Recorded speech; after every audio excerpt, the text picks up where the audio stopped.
Damos gracias a Dios por estar esta mañana en la casa del Señor y gracias al Señor por cada uno de ustedes, amados hermanos, que se hicieron presentes hoy a la casa de Dios y por ustedes que nos están viendo en diferido y escuchando este mensaje, el último mensaje de nuestra serie Reflejo Unidad Divina, testificando al mundo. Para el día de hoy queremos deleitarnos con el tema Fundo mi fe en el poder de Dios. Fundo mi fe en el poder de Dios. Quiero invitarles a que hagamos nuestra confesión bíblica, primero que nada, diciendo: mi Biblia es la palabra de Dios. Revela a Jesucristo, mi Salvador, quien nació, murió y resucitó para salvarme del pecado y condenación. Me enseña de la fe, santidad y amor para predicar su gracia y perdón, desde mi familia y congregación hacia la nación y toda la creación. Y el pueblo de Dios dice: somos casa, somos familia, somos iglesia, busca a Dios y reflejamos unidad divina. Muy bien, ahora sí, abran sus Biblias o enciendan sus Biblias en 1 Corintios capítulo 2, versículos del 1 al 5. Fundo mi fe en el poder de Dios. 1 Corintios capítulo 2, versículos del 1 al 5. Cuando lo encuentre, la señal mejor de que lo encontró va a ser que usted se ponga de pie para que con reverencia leamos la palabra del Señor en esta mañana.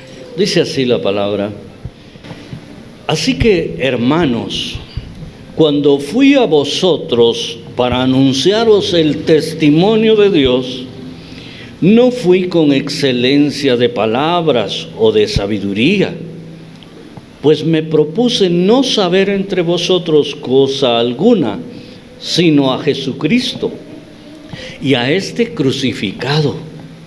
Y estuve entre vosotros con debilidad y mucho temor y temblor. Y ni mi palabra, ni mi predicación fue con palabras persuasivas de humana sabiduría, sino con demostración del Espíritu y de poder, para que vuestra fe no esté fundada en la sabiduría de los hombres, sino en el poder de Dios. Amén. Tomen su lugar, hermanos amados. Qué lindo este pasaje.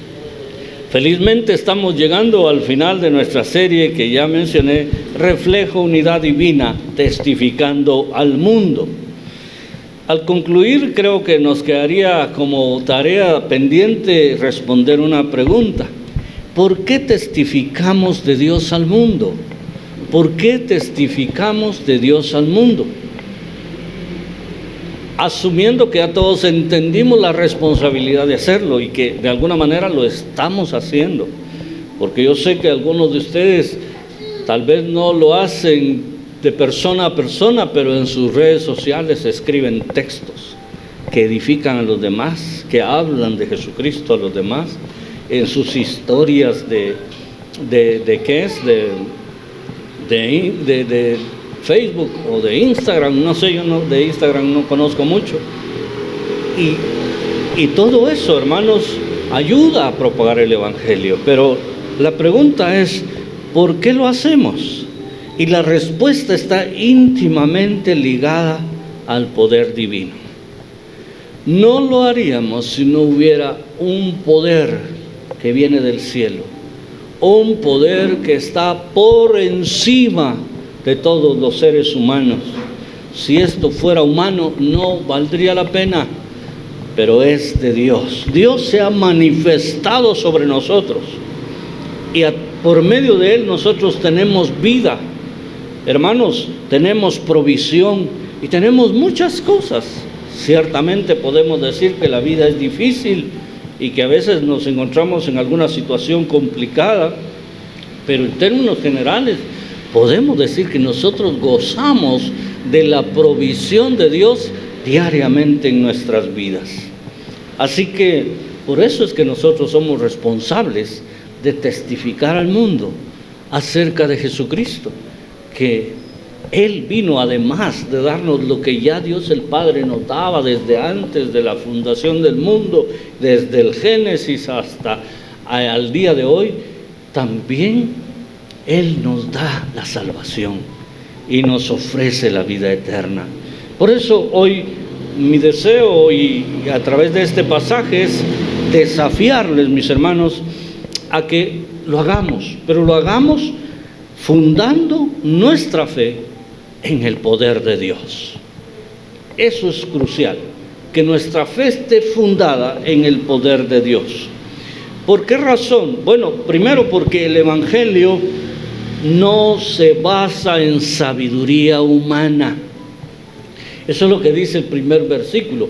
El Evangelio no se basa en sabiduría humana. Dice aquí: así que, hermanos, cuando fui a vosotros para anunciaros el testimonio de Dios, no fui con excelencia de palabras o de sabiduría. ¿Qué les parece? Muchas cosas funcionan gracias a la sabiduría y a la astucia humana. Yo podría pensar en un par de ejemplos. Los vendedores. ¿Alguien de ustedes es vendedor, hermano? ¿Ya se han dado cuenta, con el perdón y el permiso de mi hermano Sergio, que los vendedores son bien casaqueros? ¿O son bien convincentes? Y cuando hablo de vendedores, estoy pensando más en el hermano atiende, tengo entendido, en una tienda, pero hay vendedores que van de casa en casa. Estos son los más cuenteros, porque estos tienen que vender a como sea. En cambio, los que están en una tienda saben que ahí va a llegar la clientela, tarde o temprano. Pero aquel que va de casa en casa, que lleva sol y que tiene que caminar y que tiene que trasladarse de un lugar a otro, tiene que ver cómo se las ingenia para que le crean y para que compren su producto. Entonces ellos tienen mucha astucia.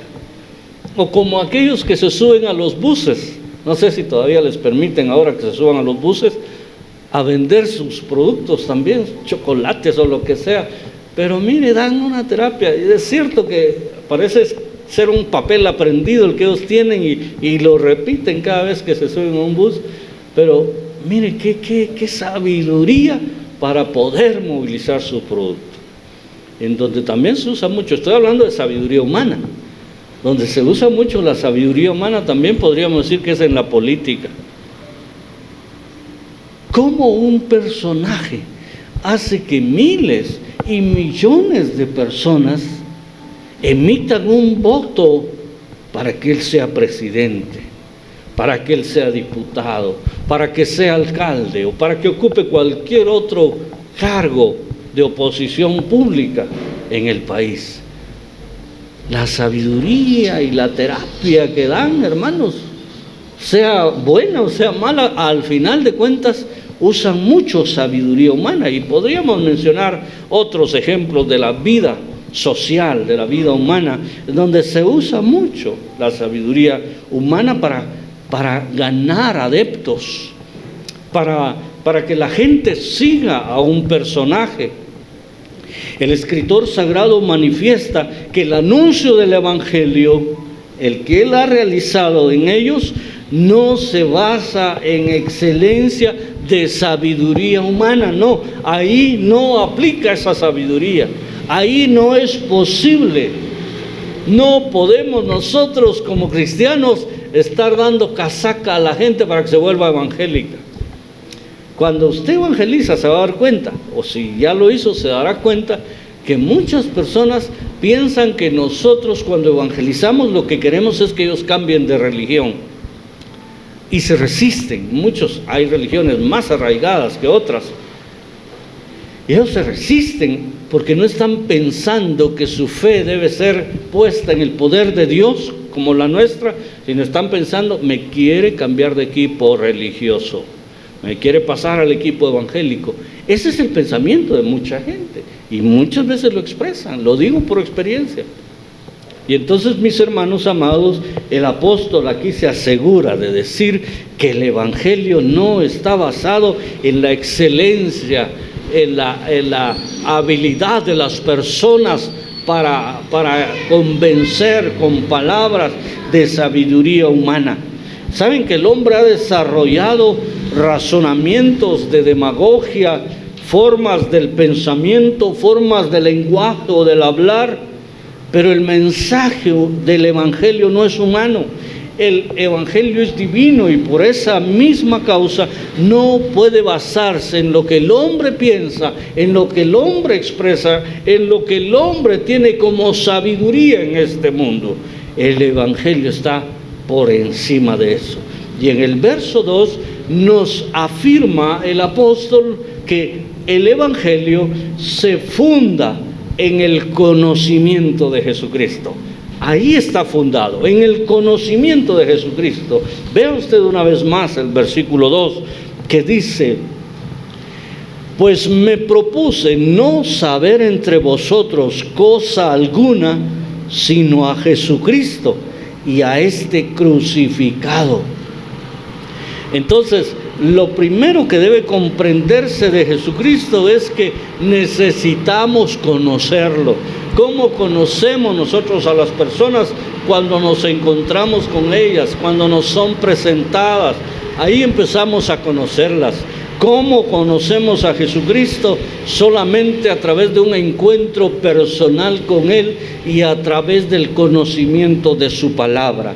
Realmente el escritor sagrado centra a sus lectores respecto a que el conocimiento de Cristo está en lo que Él hizo por nosotros. ¿Y qué fue lo que Él hizo por nosotros? Se sacrificó, ofreció su vida. En ese momento en que expuso su vida en la cruz del Calvario, en la crucifixión, ahí Él estaba dando a conocerse a nosotros. Y al darse a conocer Jesús a nosotros, a los hombres, también dio a conocer al Padre.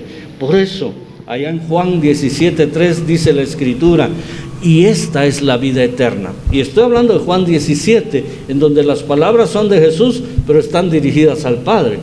Dice: y esta es la vida eterna, que te conozcan a ti, el único Dios verdadero, y a Jesucristo, a quien has enviado.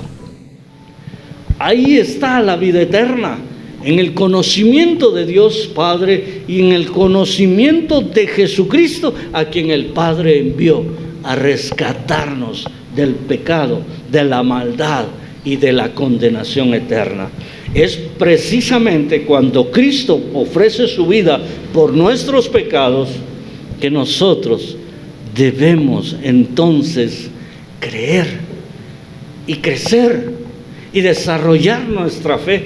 Todos estamos llamados, hermanos, a desarrollar nuestra fe, a crecer en la fe de Jesucristo, para que podamos proyectarla a otros, para que podamos ser testigos y reflejo de la unidad divina y testifiquemos al mundo eficientemente, pero con nuestra fe fundada en el poder de Dios, que todavía nos falta llegar a ese clímax. Mire, el versículo 3 nos dice que el Evangelio no tiene base en el poder humano.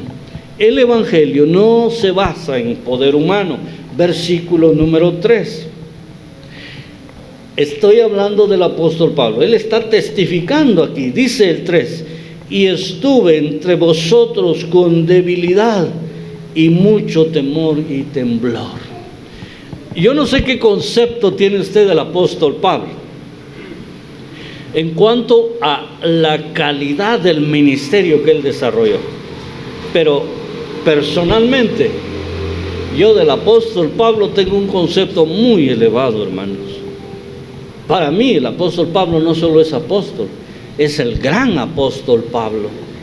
Es el primer gran misionero a las naciones en este planeta.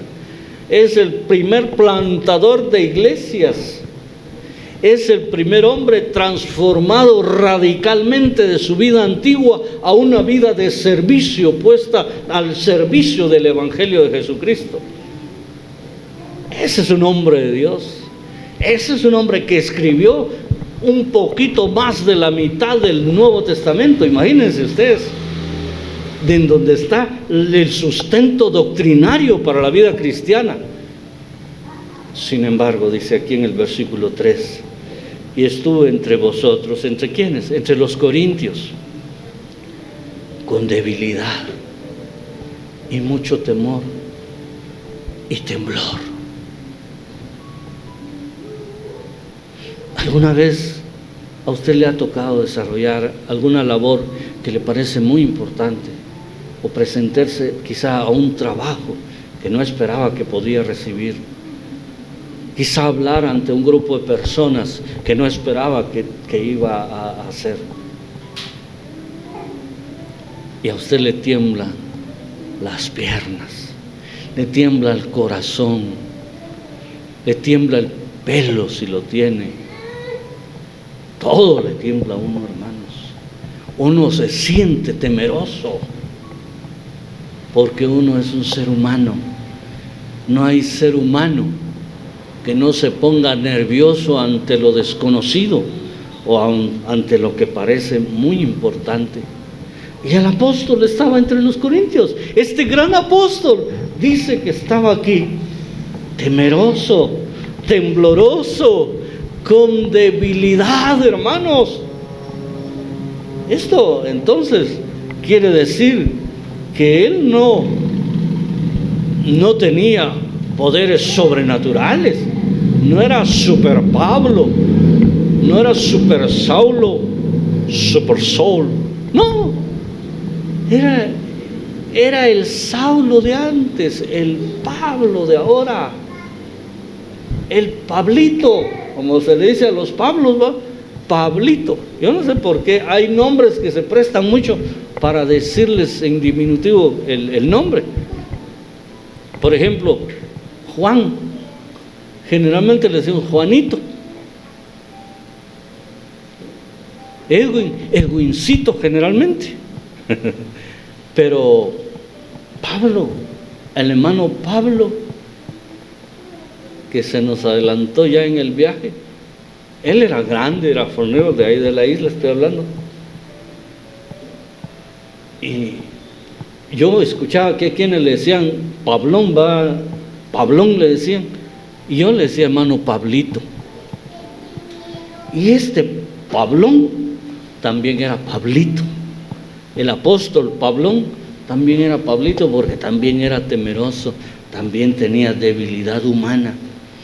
Entonces él estaba así, con toda su debilidad humana, haciendo la labor de Dios, haciendo la labor de Jesucristo, allá entre los corintios, en un lugar donde, déjenme decirles, amados hermanos, que la vida era bien complicada, era un puerto, realmente era una vida muy agitada y había mucha perdición. Él ahí fue a predicar, hermanos amados. Y él tiene que confesar que él era débil, que él estaba temeroso. Miren, hermanos, los hombres han logrado avances científicos increíbles, a pesar de su debilidad, pero la vida siempre pertenece a Dios. Lo que el hombre ha logrado, las grandes faenas que el hombre ha desarrollado, es porque Dios le ha dado la capacidad de hacerlo. Por más que busquen la fuente de la juventud, creo que había un anuncio antes de Shangri-La que decía el poder de la juventud o algo así. No, mis hermanos, el poder viene de Dios. El hombre se quedará siempre expuesto a la muerte. El hombre estará expuesto siempre a las enfermedades, a toda situación que pueda afectarnos en este mundo, porque somos débiles, somos seres humanos de carne y hueso, somos seres mortales, vulnerables. Y es así como el apóstol Pablo dice que él se presentó en medio de los corintios. Así que el poder humano es limitado, muy limitado, y en cuanto a lo espiritual está totalmente imposibilitado. Nosotros por sí mismos no podemos entender el gran amor y la gran misericordia de Dios al ofrecer a su Hijo para venir al mundo y morir por nosotros. Por eso dice la Biblia que las cosas del Señor, las cosas de la palabra de Dios, al hombre natural le parecen locura. Al hombre natural le parece locura que Cristo haya ido a la cruz del Calvario, que haya muerto supuestamente por nosotros. Eso es una locura para ellos. Pero dice que para el hombre espiritual son vida eterna y representan el poder de Dios. Entonces Pablo dice que humanamente él estaba imposibilitado para cumplir su tarea. Si él hubiera dependido solamente de su capacidad humana, si él hubiera dependido solamente de su fortaleza física, hasta se cuenta, se dice, no estoy seguro de eso, pero que el apóstol Pablo dice que era una persona bajita, menudita, delgado. Entonces, ¿qué poderío físico se podía esperar de él? Sin embargo, hermanos amados, para terminar quiero decirles que el Evangelio se sostiene en el conocimiento y el poder de Dios. Miren lo que dice el versículo 4 y 5. Y ni mi palabra, ni mi predicación fue con palabras persuasivas de humana sabiduría, como dijo al principio, ¿verdad? Sino con demostración del Espíritu y de poder, para que vuestra fe no esté fundada en la sabiduría de los hombres, sino en el poder de Dios. ¿Han conocido ustedes siervos de Dios, predicadores, que parecen personas tan normalitas, tan humildes, tan sencillas cuando están entre la gente, pero cuando suben al púlpito se transforman y parecen unos tigres de Dios predicando la palabra? Es que la predicación no requiere solo de sabiduría humana, eso es lo menos que requiere. Lo que requiere es el poder de Dios. Ahí estuvo fundamentado el predicar, el mensaje que Pablo llevaba, no palabras persuasivas de humana sabiduría, sino con demostración del Espíritu de Dios, del Espíritu Santo y de poder. Me encantó ese mensaje de ayer, hermanos, basado en los últimos 2 versículos del libro de los Hechos. Si usted escuchó el mensaje, en la introducción se hacía alusión a Iglesia Casa de Dios. Que Dios los bendiga a los hermanos de Casa de Dios. Ellos hace unos 20 años iniciaron un congreso para jóvenes, que se quedó instituido para cada año, y el congreso se llamaba Hechos 29. Pero decíamos en esa introducción que el libro de los Hechos solamente tiene 28 capítulos. Entonces aquello era algo genial, porque Hechos 29, porque el libro de los Hechos y los últimos 2 versículos del libro de los Hechos nos enseñaron ayer que el apóstol Pablo seguía predicando allá en Roma en una casa alquilada, y él predicaba y enseñaba a todos, y esa era su labor hasta su muerte. Y nos deja la idea en el ambiente de que nosotros somos los que estamos llamados a escribir Hechos 29. Que sigamos mostrando al mundo el poder de Dios, que sigamos testificando al mundo, pero no con palabras persuasivas de humana sabiduría, sino con demostración del poder de Dios, del Espíritu Santo, para que la fe de los hombres no esté fundada en la sabiduría de los hombres, sino en el poder de Dios. El poder divino es ilimitado, su conocimiento supera cualquiera de todos los pensamientos humanos en conjunto, mis hermanos. La sabiduría de Dios supera grandemente, por mucho, la sabiduría humana. Y déjeme decir entre paréntesis esta nota. No quiero decir con esto que usted no se supere, no estudie, no crezca académicamente y no se prepare. Prepárese lo más que pueda. Pero sepa que en cuanto al Evangelio, nosotros dependemos de la sabiduría de Dios, del conocimiento de Jesucristo y del poder del Espíritu Santo. Pongámonos en pie, mis amados hermanos, y que esta mañana nosotros salgamos convencidos de que nuestra fe debe sostenerse en el poder de Dios. en lo que hace Él, en lo que es capaz de hacer sobre nosotros los seres humanos. Hemos crecido en muchas áreas de nuestra vida, en la ciencia, el conocimiento. Usted mismo, usted misma seguramente ha crecido en muchas situaciones de la vida, mi hermano y mi hermana. Pero si usted está aquí hoy, si usted fue alcanzado para la salvación, es solamente porque el poder de Dios es grande, mis hermanos, porque la misericordia de Dios es también mucho más grande, y que la salvación nos alcanzó por la gracia de nuestro Señor Jesucristo. La sabiduría humana da un poder engañoso ante el hombre. El gran riesgo de los seres humanos es que cuando ya tienen algún conocimiento humano, entonces se creen iguales o superiores a Dios, y entonces desestiman el poder de Dios y el conocimiento de Jesucristo. Pero yo espero que esta mañana nosotros salgamos súper convencidos de que el poder de Dios es el que da cimiento, fundamento y continuidad a nuestra fe, a nuestra vida cristiana y a nuestro testificar al mundo, para que el mundo crea y funde también su fe solamente en el poder de Dios.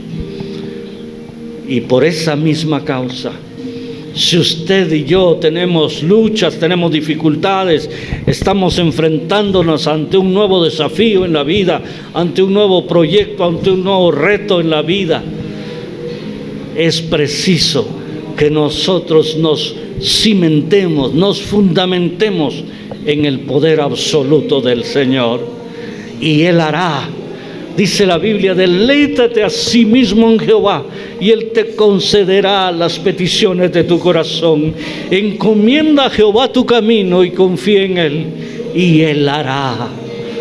Dios bendito, en el nombre de Jesús.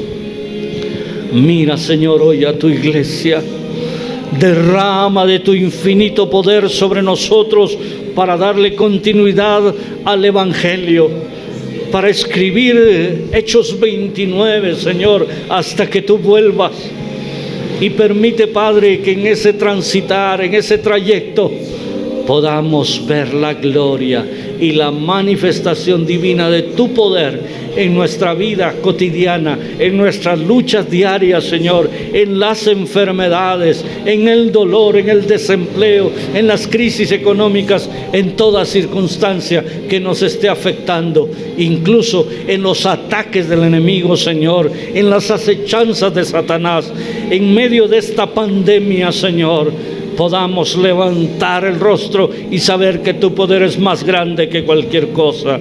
Que sigamos siendo prudentes, ciertamente, pero que nuestra fe esté fundamentada en ti, Señor, y que no importa cuántas variantes más puedan venir de ese virus, Señor, tú sigas guardando a tu iglesia, a quienes te son fieles, Señor, y les lleves en bendición, en triunfo, en victoria, y de poder en poder cada día. A ti, Señor, sea toda gloria, toda honra y toda alabanza, en el nombre poderoso de Jesús nuestro Salvador. Amén.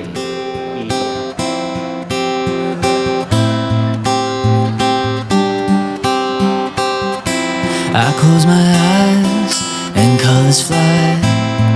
There's no hiding from your grace. I can't deny your heart for mine. In a unrelenting chase, I was on the edge of deception, caught up in my own hesitation, until your love took over me. So I let go and I let love show me life like it's supposed to be.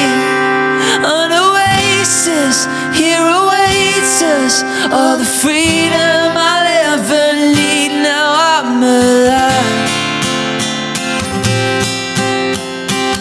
When I let go, then I find life. When I let go, then I find life.